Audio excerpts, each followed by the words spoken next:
I start off with any scar. So I'm going to use an outcome measure in my assessment, which we use the VAS, and we can talk about outcome measures later and how important that is. And then if I was in my clinical practice, I'd take a photo of this scar to start with.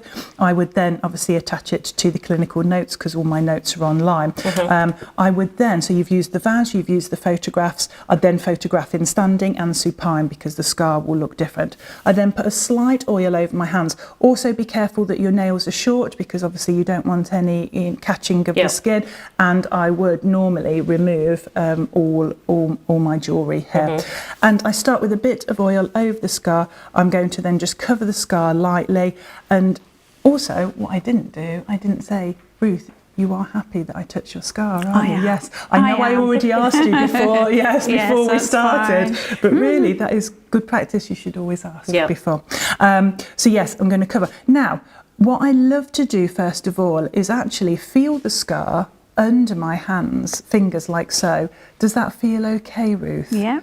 I know you said before that it feels quite nervy sometimes. Certain areas are a bit nervy. Yes. So please, you're in control. So stop me if it gets too much or if anything causes you any pain. Yeah.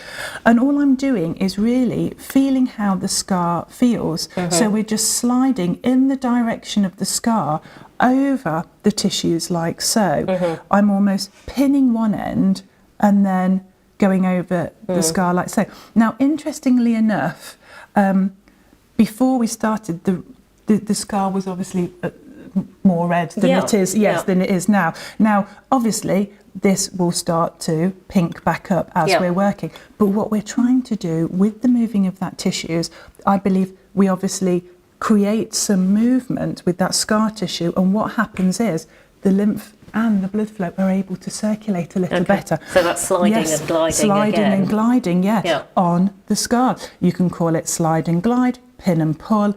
You choose whatever finger works well for you, but you're going to brace and then you're going to pull on the scar like so.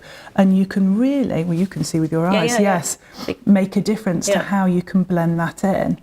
And of course, as you start to understand scars more, I automatically go into changing how my finger position. You're being drawn, aren't you, to move your hands in a different way. May I ask then, the big one in the middle here is quite white and sort of avascular. Yes, absolutely. So what's going to happen to that tissue well, as it changes? Will it break down? Will it? What happens? What we're hoping is that not only will the body slow down in that collagen production, so you won't get that raised appearance of scars. Also, really what you're doing, Angie, is pressing down and almost trying to smooth that collagen flat and out. And you can probably see that on the screen itself. Now, we made references before, we're not beauty therapists, we're not here just to make the scar pretty.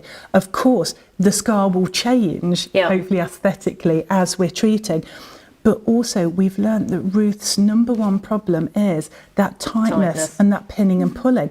So, and also she has made note of the visual disturbances that the scarring can cause.